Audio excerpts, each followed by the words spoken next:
அவன் நீர்க்கால்களின் ஓரமாய் நடப்பட்டு தன் காலத்தில் தன் கனியை தந்து இலை உதிராதிருக்கிற மரத்தை போல் இருப்பான். அவன் செய்வது எல்லாம் வாய்க்கும். அதாவது இந்த ராத்திரி எல்லாம் வாய்க்கும், செய்வது எல்லாம் வாய்க்கும். இந்த ராத்திரி நம்ம ஒண்ணு கேட்க போறோம் ஆண்டவருடைய சமூகத்துல. நாங்க செய்யற எல்லாமே அது என்ன பண்ணணும்னா வாய்க்கணும் ஆண்டவரே. இன்னைக்கு நிறைய பேரு சில செய்யறீங்க, ஆனா வாய்க்கிறதே இல்லை. சில பிசினஸ் செய்யறீங்க, லட்சமாயிருது. சில வேலை செய்றீங்க, வேலையே போயிருது. சில திருமணத்துக்கான முயற்சி எடுக்கிறீங்க, வாய்க்கிறது இல்ல. அப்ப கண்டிப்பா உங்க வாழ்க்கையில என்ன வேணும்னா, ஒரு காரியம் வாய்க்கிற காரிய சித்தி உங்க வாழ்க்கையில தேவை. இன்னைக்கு நெறைய பேர் முயற்சி எடுத்தும் நடக்க மாட்டேங்குது. ஏன்? என்ன காரணம்? அப்போ உங்க வாழ்க்கையில என்ன மிஸ் ஆகுதுன்னா, கர்த்தருடைய வாய்க்கச் செய்கிற ஒரு கிருபைய நம்ம மிஸ் பண்ணி கொண்டு இருக்கிறோம். இந்த ராத்திரி ஆண்டவர் சொல்லுகிறார், நான் எல்லாவற்றையும் வாய்க்கச் செய்வேன். ஈசாக்குடைய வாழ்க்கையில ஆண்டவர் வாய்க்க செய்த ஒரு 3 காரியத்தை மட்டும் நான் வேகமா சொல்லிட்டு அதுக்கப்புறம் செய்திக்குள்ள போக விரும்புகிறேன்.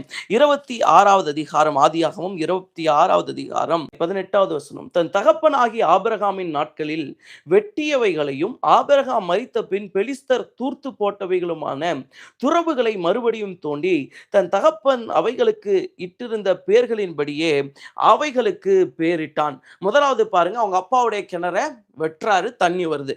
அடுத்து பாருங்க 21வது வசனம். வேறொரு துறவை வெட்டினான், அதை குறித்தும் வாக்குவாதம் பண்ணினார்கள், ஆகையால் அதற்கு சித்தினா என்று பெயரிட்டான். பின்பு அவ்விடம் விட்டு பெயர்ந்து போய் வேறொரு துறவை வெட்டினான், அதை குறித்து அவர்கள் வாக்குவாதம் பண்ணவில்லை. அப்பொழுது அவன், நாம் தேசத்தில் பழுகும்படிக்கு இப்பொழுது கர்த்தர் நமக்கு இடம் உண்டாக்கினார் என்று சொல்லி அதற்கு ரெகோபோத் என்று பெயரிட்டான். ஈசாக்கு பாருங்க 3 இடத்துல துறவை வெற்றார். அதாவது ஒரு வேலை இல்ல, 2 வேலை இல்ல, 3 வேலை செய்யறார். ஈசாக்கு ஃபர்ஸ்ட் ஒண்ணுல கை வைக்கிறார், அதுக்கு ஏசேக்குங்கிற துறவதுடைய பேரு. அப்போ அந்த இடத்துல கை வச்சா உடனே அது வாய்க்குது. 2வது போய் சித்துனான ஒரு இடத்துல கை வைக்கிறாரு, அந்த இடத்துல ஈசாக்கு வெட்டினாலும் அந்த இடத்துல இருந்தும் தண்ணி வருது. அடுத்து இன்னொரு இடத்துக்கு போய் வெட்டுறாரு, அந்த இடத்துல கிணறு வெட்டினாலும் அங்கேயும் தண்ணி வருது. நான் உங்களுக்கு ஒண்ணு சொல்றேன், இன்னைக்கு ராத்திரி கர்த்தர் உங்களுக்கும் எனக்கு ஒரு கிருபையை தராரு. நீங்களும் நானும் எங்க கை வச்சாலும் அதை வாய்க்க செய்கிற ஒரு பெரிய கிருபைய கர்த்தர் உங்கள் கைகளில வைக்கிறார். இந்த கையை கொண்டு போய் நீங்க எந்த இடத்துல வேலை செஞ்சாலும் அதை கர்த்தர் வாய்க்க செய்ய போகிறார். முதலாவது ஈசாக்குடைய வாழ்க்கையில இருந்த வாய்க்க செய்கிற கிருபை என்னன்னா, அவன் எதுல கை வச்சாலும் அது அவனுக்கு வாய்ச்சது. அவன் எதை போய் தொட்டாலும் அது துலங்கினது. இன்னைக்கு நிறைய பேர் சொல்லுவாங்க, உலகத்துல ரொம்ப ராசியான கை, இவங்க வாங்கினா நல்லா இருக்கும். ஆனா இன்னைக்கு சொல்றது ராசியான கை இல்ல, இது அபிஷேகம் நிறைந்த கை, இது வல்லமை நிறைந்த கை, இது கர்த்தருடைய பிரசன்னம் நிறைந்த கை. இந்த ராத்திரி தேவஜனங்களே, நீங்க சில காரியத்தை, பிரதர் இதை செஞ்சா எனக்கு வாய்க்குமா, இது செஞ்சா நடக்குமா, உங்களுக்கு நான் சொல்றேன், நீங்க எதை செஞ்சாலும் அது என்ன பண்ணும்னா வாய்ச்சே ஆகணும். ஏன்னா ஈசாக்கு கை வச்ச எதுவுமே வாய்க்காம இல்லை. ஈசாக்குடைய வாழ்க்கையில ஈசாக்கு எதையெல்லாம் தொட்டாரோ, எதிலெல்லாம் வேலை செய்ய ஆரம்பிச்சாரோ, எதையெல்லாம் கை வச்சாரோ அத்தனையும் கர்த்தர் என்ன பண்ணாருன்னா வாய்க்க பண்ணினார். இந்த ராத்திரி நான் உங்களை இயேசுவின் நாமத்தில் ஆசீர்வதிக்கிறேன். நீங்கள் எதிலெல்லாம் கை வைக்கிறீர்களோ அதையெல்லாம் கர்த்தர் வாய்க்க பண்ணுவார். நீங்கள் எதையெல்லாம் தொடருகிறீர்களோ, நீங்கள் எதிலெல்லாம் உங்கள் வேலையை செய்கிறீர்களோ அத்தனையும் நம்முடைய தேவனாகிய கர்த்தர் நமக்கு வாய்க்க செய்ய வல்லமை உள்ளவர்.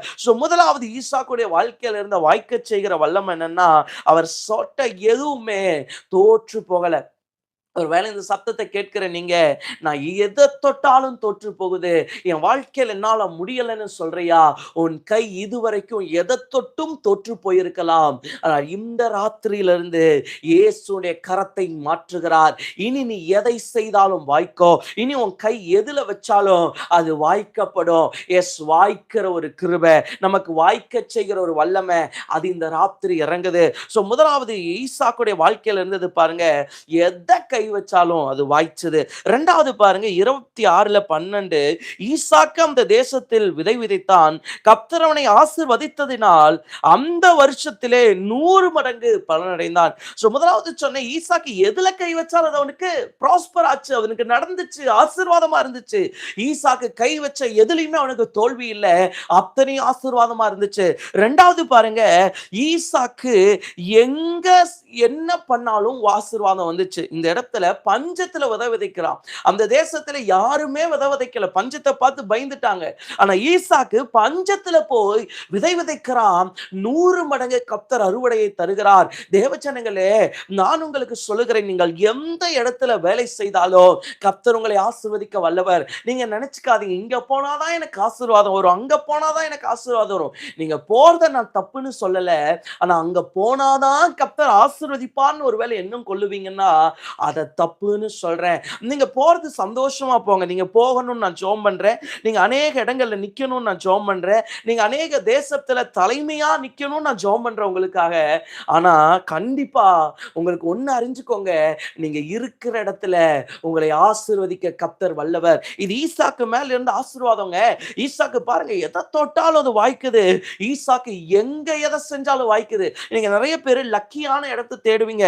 இந்த இடம் இருந்தா பரவாயில்ல, இந்த இடத்துல நடந்துரும் பிரதர், வேற எந்த இடத்துல நடக்கலைனாலும் எனக்கு இந்த இடத்துல தான் வாய்க்கும். சிலர்லாம் சொல்லுவீங்க, எனக்கு வீடு இந்த வாசல் இருந்தா, இந்த டோர் இருந்தா அது எனக்கு ரொம்ப ராசியான லக்கியான வீடுன்னு சொல்லுவீங்க. ஆனா ஒண்ணு என்ன தெரியுமா, ஒரு தேவ பிள்ளை எங்க இருந்தாலும் அவங்களுக்கு காரியம் வாய்க்கும், அது வாய்த்தே ஆகணும். அதுதான் ஒரு தேவ பிள்ளையுடைய சுதந்திரம். ஒரு தேவ பிள்ளை இந்த இடத்துல இருந்தா தான் நடக்கும், அந்த இடத்துல இருந்தா நடக்காது சொல்லவே கூடாது. ஒரு தேவ பிள்ளை எங்க இருந்தாலும் அந்த தேவ பிள்ளையுடைய வாழ்க்கையில நன்மையும் கிருபையும் உன்னை தொடரும். நம்ம போய் நன்மை எங்க இருக்குது, கிருபை எங்க இருக்குதுன்னு தேடி தொடர வேண்டிய அவசியம் இல்ல. நன்மையும் கிருபையும் நம்ம எந்த இடத்துல இருக்கிறோமோ, எந்த இடத்துல முயற்சி எடுக்கிறோமோ அந்த இடத்துல அது நம்மை தொடர்ந்து வரும். இந்த ராத்திரி தேவஜனங்களே, உங்க வாழ்க்கையில நன்மை இல்லையா, கிருபை இல்லையா? ஆனா இயேசு சொல்லுகிறார், நன்மையும் கிருபையும் உன்னை தொடரும். ஈசாக்குடைய வாழ்க்கையில இருக்கிற இரண்டாவது ஆசீர்வாதம். இதை கடந்த நாட்களை கர்த்தர் ரிவீல் பண்ணும்போது எனக்கே அதிசயமா இருந்துச்சு. இந்த மனுஷன் என்னடா எதை தொட்டாலும் வாய்க்குது. இந்த வாக்குவாதம் ஆச்சு, துறவை புடுங்கிட்டு போயிட்டாங்க, அதெல்லாம் ரெண்டாம் பட்சம். ஆனா பாருங்க, இவர் ஃபர்ஸ்ட் ஒரு கிணற தோன்றாரு, தண்ணி ஓன்னு வருது. ரெண்டாவது ஒரு கிணற தோன்றாரு, ஓன்னு வருது. மூன்றாவது தோன்றாரு, அவ்வளோ சீக்கிரம் வருது. அப்ப இந்த ராத்திரி ஏங்க உங்களுக்கு நடக்காது? இயேசு ஏன் உங்களுக்கு செய்ய மாட்டார்? இன்னைக்கு நான் சொல்றேன், ஒரு தேவ பிள்ளை எதுல கை வச்சாலும் அது வாய்த்து தான் ஆகும், அது நடந்துதான் ஆகும். அது நடக்காது, நடக்க முடியாது சொல்லவே முடியாது. நான் சொல்றேன், தேவ பிள்ளை எங்க கை வச்சாலும் அது ஆசீர்வாதம் தான். இரண்டாவது பாருங்க, எங்க சென்றாலும், அதாவது ஈசாக்குக்கு இந்த எகிப்துக்கு போனாதான் ஆசீர்வாதம். ஈசாக்கு நினைக்கிறாரு, நான் எகிப்துக்கு போறேன், இங்க பஞ்சம், நம்ம இங்க இருந்து என்ன பண்ண முடியும் அப்படின்னு யோசிக்கிறாரு. அப்ப ஆண்டவர் சொல்றாரு, இங்கே இரு, நான் உன்னை ஆசீர்வதிக்கிறேன். அப்போ ஈசாக்குடைய லைஃப்ல அவருடைய எண்ணம் என்னவா இருந்துச்சுன்னா, எகிப்துல தான் எனக்கு ஆசீர்வாதம். அதை தான் நான் சொன்னேன், அங்க போனாதான் உங்களுக்கு ஆசீர்வாதம், இல்ல இந்த வீட்டை மாத்தினாதான் ஆசீர்வாதம், இத வீட்டை விட்டு போனாதான் ஆசீர்வாதம். இல்லவே இல்ல தேவஜனங்களே, நீங்கள் எங்க இருக்கிறீங்களோ அங்கே உங்களை ஆசீர்வதிக்க கர்த்தர் வல்லமையுள்ளவர். சிலர்லாம் என்கிட்ட கேட்பாங்க, சில வீட்டில் இருக்கும்போது எங்களுக்கு ரொம்ப பிரச்சனையா இருக்குது, வீட்டை மாற்றிடட்டுமா, வீட்டை வித்தரட்டுமா? நான் சொல்லுவேன், நீங்கள் ஒன்றுமே பண்ணாதீங்க, ஜெபம் பண்ணுங்க, கர்த்தர் விடுதலையை தருவார். ஸோ ஆண்டவர் ரொம்ப நல்லவருங்க. ஸோ ரெண்டாவது பாருங்க, எங்கே போய் என்ன செஞ்சாலும் ஈசாக்குக்கு அது வாய்த்தது. ஸோ முதலாவது என்ன வாய்த்ததுன்னா, அவன் எதில் கை வச்சாலும் அது அவனுக்கு ஆசீர்வாதமாக இருந்துச்சு. ரெண்டாவது, அவன் எங்கே இருந்தாலும் அது அவனுக்கு ஆசீர்வாதமாக இருந்துச்சு. இந்த ராத்திரி நான் சொல்கிறேன், நீங்கள் எதில் கை வச்சாலும், நீங்கள் எங்க இருந்தாலும் அது உங்களுக்கு ஆசீர்வாதம். மூன்றாவது இன்னொரு விஷயத்தையும் நான் உங்களுக்கு காட்டி கொடுக்க விரும்புறேன். அப்புறம் நம்ம செய்திக்குள்ள போயிடலாம். 25-21 பாருங்க. மலடியா இருந்த தன் மனைவிக்காக ஈசாக்கு கர்த்தரை நோக்கி வேண்டுதல் செய்தான். கர்த்தர் அவன் வேண்டுதலை கேட்டருளினார். அவன் மனைவி ரெபெக்காள் கர்ப்பம் தரித்தாள். ஃபர்ஸ்ட் 2 விஷயமாவது பூமிக்குரிய விஷயம். ஈசாக்கு எதை செஞ்சாலும் வாய்த்ததாகட்டும், ஈசாக்கு எங்க இருந்தாலும் ஆசீர்வதிக்கப்பட்டதாகட்டும், இதெல்லாம் பூமிக்குரிய விஷயம், இதெல்லாமே பூமியுடைய விஷயம். ஆனா மூணாவது விஷயம் பாருங்க, ஈசாக்கு என்ன ஜெபம் பண்றாரோ அதுக்கு யாரு செவி கொடுக்கிறான்னா, ஆண்டவர் செவி கொடுக்கிறார். இந்த 3 கிருபை கண்டிப்பா நம்ம வாழ்க்கையில வேணுங்க. இது இல்லாம நம்ம வாழவே கூடாது. எதை தொட்டாலும் நமக்கு நடக்கணும், நம்ம எங்க இருந்தாலும் ஆசீர்வதிக்கப்படணும். மூன்றாவது, நம்ம ஜெபம் பண்ணா கர்த்தர் கேட்டருளணும். சோ நம்ம குடும்ப ஜெபத்துக்கு அவர் உருக்கமான பதில்களை, இரக்கமான பதில்களை சீக்கிரமாய் அனுப்ப வேண்டும். இன்னைக்கு நம்ம வாழ்க்கையில அந்த ஜெபத்துக்கு பதில் இருக்கா? இன்னைக்கு நிறைய பேருக்கு பிரச்சனை என்ன தெரியுமா? 10 வருஷம் ஜெபம் பண்ணிட்டேன், 15 வருஷம் ஜெபம் பண்ணிட்டேன், பதில் வரலையே. 30 வருஷம் ஜெபம் பண்றேனே, பதில் வரலையே. இதுதானே பிரச்சனை. பிரதர், ஜெபம் பண்றோம் பதில் வரல. ஆனா ஈசாக்குடைய வாழ்க்கை அப்படி இல்ல பாருங்க. ஈசாக்குடைய வாழ்க்கையில அவர் ஜெபம்னா கர்த்தர் கேட்டுன்றார். குழந்தை இல்ல வைஃப்க்கு. நம்மளா இருந்தா என்ன சொல்லுவோம்? சரிம்மா வெயிட் பண்ணு நடக்கும். யாக்கோபுடைய மனைவியை பார்த்து யாக்கோபு கேட்பார், நான் என்ன தேவனா? ராகேலை பார்த்து கேட்பார், நான் என்ன தேவனா? கர்த்தர் அடைச்சு வச்சிருக்கும் போது நான் என்ன செய்ய முடியும்னு சொல்லிட்டு ராகேலை பார்த்து யாக்கோபு கேட்பார். அப்போ யாக்கோபு கூட என்னதான் சொல்றாருன்னா, நான் செய்ய முடியாது. ஆனா ஈசாக்கு அதை பத்தி எல்லாம் ஃபீல் பண்ணவே இல்லை. ஈசாக்கு இது முடியுமா, ஆகுமா, ஆகாதா கவலையே படல. ஈசாக்கு குழந்தை இல்லைன்னு மனைவி ஃபீல் பண்றதை பார்த்தோன்னே, ஏம்மா நீ வாமா, நான் உனக்காக ஜெபம் பண்றேன்னு ஒன்னே ஜெபம் பண்ண உடனே கர்த்தர் அந்த சத்தத்தை கேட்டுட்டாரு. இந்த ராத்திரி நான் சொல்றேன், ஆண்டவர் நம்முடைய ஜெபத்தின் சத்தத்தை உடனே கேட்கணும். இதுதாங்க பெரிய கிருபை, இருக்கிறதுலே பெரிய கிருபை. பூமியில வாய்க்கிறது வாய்க்காதெல்லாம் ரெண்டாவது. ஆனா நம்முடைய ஜெபத்தின் சத்தத்தை கர்த்தர் உடனே கேட்கிறார் பாருங்க. அதுதான் மிகப்பெரிய மிகப்பெரிய ஒரு சந்தோஷம். அதுதான் மிகப்பெரிய ஒரு ஆச்சரியம். இன்னைக்கு அப்படிப்பட்ட கிருபையை இந்த ஜெபத்தில் இருக்கிறவங்க ஒவ்வொருவருக்கும் கர்த்தர் தருவாராக. உங்கள் ஜெபத்தை கர்த்தர் கேட்பாராக. உங்கள் ஜெபத்தை கர்த்தர் தள்ள மாட்டார். உங்கள் ஜெபத்திற்கு கர்த்தர் உருக்கமான பதில்களை கட்டாயம் தருவாராக. உங்க ஜெபத்துக்கு ஒரு ஜெபத்துக்கு கூட கர்த்தர் பதில் அனுப்பாம இருக்கவே மாட்டார். சோ 3 விஷயம் சொன்ன ஈசாக்குடைய வாழ்க்கையில. அவன் எங்க கை வச்சாலும் அது வாய்த்தது. 2வது, அவர் எங்க எதை செஞ்சாலும் அது ஆசீர்வாதமா இருந்துச்சு. 3வது, ஈசாக்கு எதுல வாழ்ந்தாருன்னா பரலோகத்தினுடைய கவனத்துல. அவர் என்ன ஜெபம் பண்ணாரோ அதுக்கு உடனே பரலோகம் ரிப்ளை பண்ணுது. இவர் பேசினாங்கிறது பதில் வருது. இவர் சொன்னார்னா அதுக்குரிய ஆசீர்வாதங்கிறது அனுப்பப்படுது. இன்னைக்கு இந்த 3 ஆசீர்வாதம் நம்முடைய வாழ்க்கையில வருவதாக. அப்படியே ஒரு நிமிஷம் கையை அப்படியே தூக்கி, ஏசப்பா இந்த 3 ஆசீர்வாதத்தை என் கையில வைங்க ஆண்டவரே, என் குடும்பத்துல வைங்க ஆண்டவரே, என் பிள்ளைகள் மேல வைங்க ஆண்டவரே. நாங்க எங்க கை வச்சாலும் அது ஆசீர்வதிக்கப்படட்டும். எங்க கை எங்க இருந்தாலும் அது பெரிய ஆசீர்வாதமா இருக்கட்டும் ராஜா. அது பெரிய ஆசீர்வாதமா இருக்கட்டும் ராஜா. எங்க கையை நாங்க எங்க வச்சாலும் எங்களை நீங்க ஆசீர்வதிக்கணும் ராஜா. நாங்க எதை தொட்டாலும் அது வாய்க்கணும் ராஜா. நீங்க நிறைய பேருடைய பிரச்சனையே என்ன ஃபெயிலியர் தானே. நீ எதை தொட்டாலும் வாய்க்க மாட்டீங்க, நீ எதை தொட்டாலும் எனக்கு நடக்க மாட்டேங்குது தானே. ஆனா ஈசாக்குடைய கைகள் எதை தொட்டாலும் அது வாய்த்தது. இந்த ராத்திரி நான் சொல்றேன், உன் கைகள் எதை தொட்டாலும் அதை வாய்க்க செய்வார். அதை வாய்க்க செய்வார். கர்த்தர் உனக்காக செய்வார். கர்த்தர் உன் கரத்திலே செய்வார். நான் பல வருஷம் போராடி நடக்கல, பல மாதங்கள் போராடி நடக்கலைன்னு சொல்லுகிறாயா? உன் கரம் அது வாய்க்கிற கரம். உன் கரத்தில் நீ எதை தொட்டாலும் அதை கர்த்தர் வாய்க்க செய்வார். அதை கர்த்தர் நடக்க செய்வார். அதை கர்த்தர் விளங்க செய்வார். 2வது, ஈசாக்கு எங்க போய் இருந்தாலும் அது அவனுக்கு ஆசீர்வாதம். ஆமா ஆண்டவரே, 2வது ஆசீர்வாதம். நாங்க எங்க இருந்தாலும் அந்த ஆசீர்வாதம், அந்த நன்மை எங்களை அப்படியே பின்தொடரணும் ராஜா. நன்மையும் கிருபையும் உன்னை தொடரும். எஸ், அந்த வார்த்தையின்படியே ஓ பிள்ளைகளுக்கு அற்புதங்களை செய்வீராக. 3வது, ஈசாக்கு ஜெபத்துக்கு பரலோகம் பதில கொடுத்தது. ஆமா ஆண்டவரே, இந்த ராத்திரி எங்க ஜெபத்துக்கும் பரலோகம் பதில கொடுக்கணும். நாங்க ஒண்ணு சொன்னா அதுக்கு பரலோகம் லிசன் பண்ணும் ஆண்டவரே. கர்த்தர் நீங்க அப்படியே செய்கிறதற்காய் ஸ்தோத்திரம். இயேசுவின் நாமத்தில் பிதாவே, ஆமென். இந்த 3 கிருபை ஈசாக்கு மேல இருந்ததெல்லாம் ஓகே. இதுக்கு பின்னாடி ஈசாக்குடைய வாழ்க்கையில என்ன இருந்துச்சு நான் பார்த்தேன். ஈசாக்குடைய வாழ்க்கையில இத்தனை விஷயம் இருக்குது. கையை வைக்கிறதெல்லாம் ஆசீர்வதிக்கப்படுது. எங்க இருந்தாலும் ஆசீர்வாதம். ஜெபிச்சா பரலோகம் கேட்குது. இதுக்கு பின்னாடி ஈசாக்குடைய லைஃப்ல என்ன இருந்துச்சு? ஒரு 3 விஷயம் வேகமா சொல்லி முடிச்சிடும். ஆதியாகமத்தின் புஸ்தகம் 26வது அதிகாரம் 2வது 3வது வசனம். கர்த்தர் அவனுக்கு தரிசனமாகி, நீ எகிப்துக்கு போகாமல் நான் உனக்கு சொல்லும் தேசத்தில் குடியிரு. இந்த தேசத்தில் வாசம் வந்து நான் உன்னோட கூட இருந்து உன்னை ஆசீர்வதிப்பேன். நான் உனக்கும் உன் சந்ததிக்கும் இந்த தேசங்கள் யாவையும் தந்து உன் தகப்பனாகிய ஆபிரகாமுக்கு நான் இட்ட ஆணையை நிறைவேற்றுவேன். நல்லா கவனிங்க, ஈசாக்குடைய வாழ்க்கையில இத்தனை ஆசீர்வாதம் இருந்தது நமக்கு தெரியும்.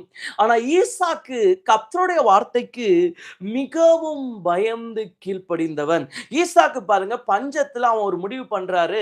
நான் என்ன பண்ண போறேன்னா, இங்கே பஞ்சமா இருக்குது, இங்கே வாழ முடியல, நான் இந்த ஊரை விட்டே போயிடுறேன், என்னால இங்க நிக்க முடியாது. அப்ப கர்த்தர் வந்து ஈசாக்கு கிட்ட சொல்லுவாரு, நீ எங்க போக வேண்டாம், நான் எகிப்துக்கு போக வேண்டாம், நான் உன்னை ஆசீர்வதிக்கிறதுக்கு வல்லமை உள்ளவரா இருக்கிறேன், நான் உன்னுடைய வாழ்க்கையில ஆசீர்வாதத்தை தர்றதுக்கு போதுமானவரா இருக்கிறேன், நீ இங்கேயே இருன்னு சொன்ன உடனே ஆண்டவர் சொன்ன வார்த்தைக்கு ஈசாக்கு அப்படியே கீழ்ப்படுகிறார். தருகிறான். சோ உங்க கையில நீங்க தொடறதெல்லாம் வாய்க்கணுமா? நீங்க எங்க போனாலும் ஆசீர்வதிக்கப்படணுமா? நீங்க ஜெபம் பண்ணா அது உடனே கேட்கணுமா? நான் உங்களுக்கு ஒண்ணு சொல்லித் தரேன்.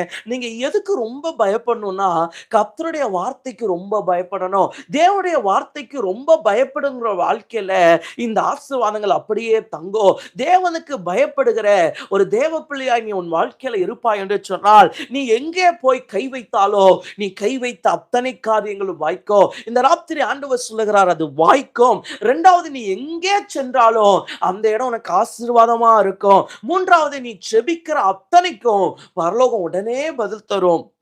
காரணம், நம்ம எதுக்கு ரொம்ப கீழ்ப்படியணும்னா, கர்த்தருடைய வார்த்தைக்கு கீழ்ப்படியணும். இந்த ஈசாக்குக்கு இது பெரிய வயசுல வரல, சின்ன வயசுலயே வந்துருச்சு. அவங்க அப்பா ஈசாக்க மோரியா மலைக்கு கொண்டு போவார். எதுக்கு? பலியிடுறதுக்கு. அப்போ ஈசாக்குக்கு கிட்டத்தட்ட வேத பண்டிதர்கள் சொல்றாங்க 12ல இருந்து 16 வயசு இருக்கும்னு சொல்றாங்க. அப்போ அவனுடைய டீனேஜ்ல அவர் ஈசாக்கு போகிறார். அப்போ ஈசாக்க கொண்டு போய் அவங்க அப்பா வெட்ட பார்த்தப்ப கூட அந்த பையன் என்ன பண்ணதா அங்க வேதத்துல சொல்லன்னா, அவர் திருப்பி கேள்வி கேட்டார். ஏன்பா என்ன கொண்டு வந்தீங்க? ஏன்பா என்ன இப்படி பண்ணீங்க? ஏன்பா என்ன பலி கொடுக்கறதுக்கு நீங்க வந்தீங்க? கேட்கல. ஈசாக்கு உன்னை ரொம்ப நம்பிட்டான். என் கர்த்தருடைய வார்த்தை, என் ஆண்டவருடைய வார்த்தை. சோ இந்த ராத்திரி வேளையில தேவ ஜனங்களே, உங்க வாழ்க்கையில ஒன்று உறுதியாய் நிற்கட்டும். தேவனுடைய வார்த்தை உறுதியாய் நிற்கட்டும். உங்க வாழ்க்கையில தேவனுடைய வார்த்தையை குறித்த பயம், தேவனுடைய வார்த்தையை குறித்த கீழ்ப்படிதல் இருக்கும்னா, கண்டிப்பா சொல்றேன், உங்க வாழ்க்கையில நீங்க பெரிய ஆசீர்வாதங்களை பார்க்க முடியும். பெரிய மகிமையை பார்க்க முடியும். இன்னைக்கு முதலாவது கர்த்தர் நமக்கு ஒரு கிருபையை தருவாராக. அவருடைய வார்த்தைக்கு அப்படியே கீழ்ப்படுகிற இருதயம், அவருடைய வார்த்தைக்கு அப்படியே கீழ்ப்படுகிற ஒரு பெரிய சுபாவத்தை கர்த்தர் நமக்கு தருவாராக. வேதத்துல 2 பேரை நீங்க பார்க்கலாம். ஒன்னு ஏசா, இன்னொன்னு யாக்கோபு. இந்த ஏசா பார்த்தீங்கன்னா எல்லாத்தையும் இழந்துட்டான், ஓகே. ஆனா அவன் எதுக்கு கீழ்ப்படிய விரும்பலன்னா, கர்த்தருடைய வார்த்தைக்கு கீழ்ப்படிய விரும்பல. அந்நிய ஸ்திரீகள்கிட்ட போய் தனக்கான மனைவிகள் அவன் தெரிந்து கொண்டது எவ்வளவு பெரிய பாவம் தெரியுமா? அவனுக்கு அதுக்கு காரணம் என்னன்னா, அவன் கர்த்தருக்கு பயப்படவே இல்லை. ஆனா யாக்கோபு தப்பு பண்ணா கூட அவன் யாருக்கு பயந்தானா? ஆண்டவருக்கு பயந்தான். நிறைய வேளையில நம்ம வாழ்க்கையில இருக்கிற 1000 குறைகளை நம்ம கர்த்தருக்கு பயப்படுகிற ஒரு பயம் மூடி மறைச்சிரும். தேவ பிள்ளையே, உன் வாழ்க்கையில 1000 தப்பு இருக்கும், 1000 மிஸ்டேக் இருக்கும். கண்டிப்பா நீ என்ன பண்ணிருக்கணும்? அவமானப்பட்டிருக்கணும், அசிங்கப்பட்டிருக்கணும். ஆனா நீ கர்த்தர் மேல வச்சிருக்கிற கொஞ்சம் பயம் அத்தனையுமே மூடி மறைச்சிரும். அதுதான் யாக்கோபுடைய வாழ்க்கையில நடந்துச்சு. யாக்கோபுடைய லைஃப்ல பாருங்களேன், அவன் வாழ்க்கையில இருந்த எந்த மிஸ்டேக்கையும் கர்த்தர் காட்டி கொடுக்கவே இல்லை. இன்னைக்கு நான் சொல்றேன், முதலாவது வார்த்தைக்கு அப்படியே கீழ்ப்படுகிற ஒரு இருதயம் இருக்கும்னா அவனை கர்த்தர் கைவிட மாட்டார். வார்த்தைக்கு கீழ்ப்படிஞ்சு ஈசாக்கு விதைக்கிறான். பஞ்சத்திலே 100 மடங்கு கர்த்தர் பலனளிக்கிறார். அங்க இருக்கிறவனுக்கெல்லாம் என்ன பிரச்சனைன்னா, பஞ்சத்துல 1 மடங்கு கூட ஆசீர்வாதம் இல்லை. ஆனா கர்த்தர் இவனை எப்படி ஆசீர்வதிக்கிறார்னா 100 மடங்கு ஆசீர்வதிக்கிறார். இன்னைக்கு நான் உங்க வாழ்க்கையில சொல்றேன், தேவ வார்த்தைக்கு கீழ்ப்படிங்க. உங்க வாழ்க்கையில இருக்கிற பஞ்சங்கள் தான், இன்னைக்கு வறட்சி தான், இன்னைக்கு சிலது நடக்குங்கிற நம்பிக்கை இல்லதான். ஆனால் கர்த்தருடைய நாமத்தில் சொல்லுகிறேன், அத்தனையும் 100 மடங்கு ஆசீர்வாதமாய், 100 மடங்கு நன்மையாய் உன்னுடைய வாழ்க்கையில நடக்கும். பல வருஷம் திருமணத்துக்கு காத்திருக்கிறியா? பல வருஷம் குழந்தைக்கு காத்திருக்கிறியா? பல வருஷம் சில பணத்துக்கு காத்திருக்கிறியா? ஆசீர்வாதத்துக்கு காத்திருக்கிறியா? 100 மடங்கு நீ எதிர்பார்த்ததை விட அது ஆசீர்வாதமா நடக்கும். ஒரே ஒரு காரியமா நீ எதுக்கு கீழ்ப்படிச்சிருனா, கர்த்தருடைய வார்த்தைக்கு அப்படியே கீழ்ப்படிஞ்சிரு, அப்படியே கீழ்ப்படிஞ்சிரு.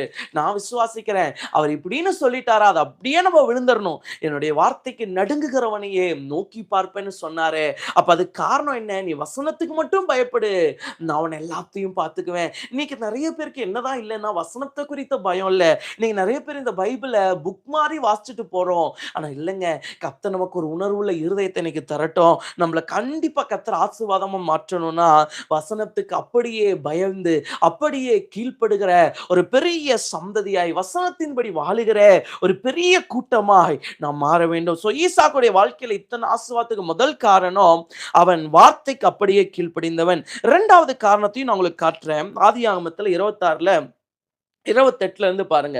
அதற்கு அவர்கள், நிச்சயமாய் கர்த்தர் உம்மோடே கூட இருக்கிறார் என்று கண்டோம்.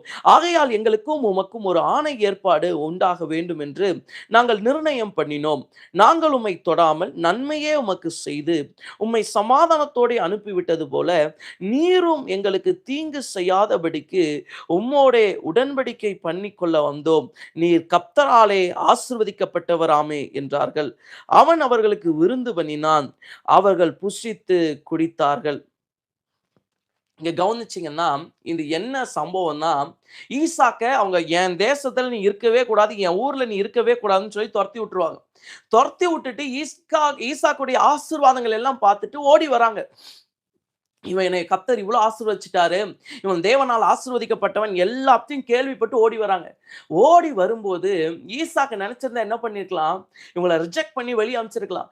நான் உன் ஊர்ல இருக்கும்போது நீ என்ன பண்ண, நீ என்னை துரத்தி விட்ட, அங்க என்னை இருக்க கூட நீ விடல, என்ன அங்க வாழ விடல, நீங்க இருக்க கூடாதுன்னு சொல்லி நீ உடனே போன்னு சொல்லி என்னை நீ அடிச்சு வெளியேற்றின, அடிச்சு இல்ல அவமானப்படுத்தி வெளியேற்றின, அசிங்கப்படுத்தி வெளியேற்றின. எங்க ஒருத்தனை வெளியே போங்கிறது எவ்வளவு பெரிய அசிங்கம், வெளியே போங்கிறது எவ்வளவு பெரிய அவமானம். அவ்வளோ பெரிய அவமானத்தை இந்த அபிமெலேக்கு ஈசாக்குக்கு செஞ்சிருப்பாரு. அப்போ இவ்வளோ அவமானத்தை கொடுத்து கூட அவர் திரும்ப வரும்போது ஈசாக்கு அவங்க கூட சண்டை போட நினைக்கல, அவங்க கூட சமாதானம் பண்ண நினைச்சாரு. சோ தேவ பிள்ளைகள் ஒரு பெரிய உயரத்துக்கு, பெரிய ஆசீர்வாதத்துக்கு நம்ம போகணும்னா கண்டிப்பா நம்ம இருதயத்துல நமக்கு ஒரு வாஞ்ச வேணும், ஒரு மாற்றம் வேணும். அது என்ன மாற்றம்னா, என்னை தள்ளினவங்களாகட்டும், என்னை அவமானப்படுத்துறவங்களாகட்டும், என்னை ஒதுக்குனவங்களாகட்டும், நான் நல்லா இருக்கும்போது என்கிட்ட வருவாங்கன்னா நான் உங்ககிட்ட எப்படி இருப்பேன்னா சமாதானமா இருப்பேன். ஈசாக்கு பாருங்க, ஈசாக்க வெளியே துரத்தி விட்டாங்க, ஆனா வந்தவங்களுக்கு எதை கொடுக்கிறாராம், விருந்து கொடுத்து அனுப்புறாராம். நான் உங்களுக்கு சொல்றேங்க, கண்டிப்பா உங்க வாழ்க்கையில் நீங்க பெரிய உயரத்தை பார்க்கணும்னா உங்க வாழ்க்கையில் ஒரு சின்ன மாற்றம் வேணும். என்ன மாற்றம்னா, உங்களை அவமானப்படுத்தினவர்களை திரும்ப திரும்ப நீங்க குற்றப்படுத்தக்கூடாது. நீங்க எப்ப கர்த்தர் உங்களை உயர்த்துறாரோ அப்பவே நம்மளை அவமானப்படுத்துறவன் அசிங்கப்பட்டுருவான், அவ்வளவுதான். அவன் அதுலயே உடைஞ்சு போயிடுவான். ஆனா அதுக்கப்புறம் நம்ம ஒருத்தனை போய் உடைச்சிடவே கூடாது. ஈசாக்குடைய வாழ்க்கையில 2வது இருந்த ஒரு பெரிய சுபாவம், எல்லாருக்கூடயும் சமாதானத்தை தேடினார், எல்லாருக்கூடயும் ஒரு நன்மையை தேடினாரே ஒழிய யாருக்கூடயும் சமாதானமா இருக்கக்கூடாதுன்னு சொல்லி ஈசாக்கு நினைக்கவே இல்லை.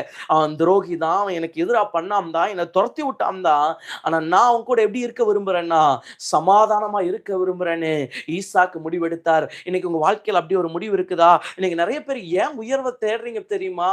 நீங்க உயர்ந்துட்டீங்கன்னா உங்களை அவமானப்படுத்துறவங்களுக்கு மத்தியில ஒரு நின்றணும், அவங்கள ஏதாவது பண்ணிடணும். கண்டிப்பா சொல்றேன், இது ஒரு மெச்சூரான ஒரு இருதயம் கிடையவே கிடையாது. இன்னைக்கு நிறைய டைம் பிசாசு அப்படிதான் தோண வைப்பான், மனசு அப்படிதான் தோணும். நம்மள அவமானப்படுத்தினானா இவனை நம்ம உண்டிலேன்னு ஆக்கிடணும், நமக்கு ஒரு காலம் வரட்டும், நம்ம யாருன்னு காமிச்சிடணும். கண்டிப்பா சொல்றேன், நீங்க இன்னும் வளரல, நீங்க இன்னும் ஆவிக்குள்ள வளரல. கண்டிப்பா சொல்றேன், வசனம் சொல்லுது, உன் சத்துரு விழும்போது நீ என்ன பண்ணிராதேன்னா சந்தோஷப்பட்டுறாத. உன் சத்துரு கீழே விழுகும்போது நீ அதை பார்த்து சந்தோஷப்பட்டுறாதப்பா.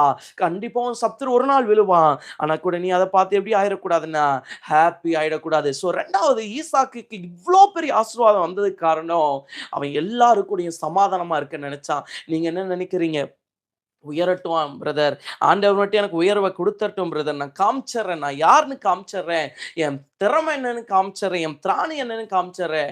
இல்ல இல்ல இல்ல, நான் உங்களுக்கு சொல்லுகிறேன், கர்த்தரோடு நெருக்கமா நடக்கிறவங்க ஒரு நாளும் யாரையும் அவமானப்படுத்த மாட்டாங்க.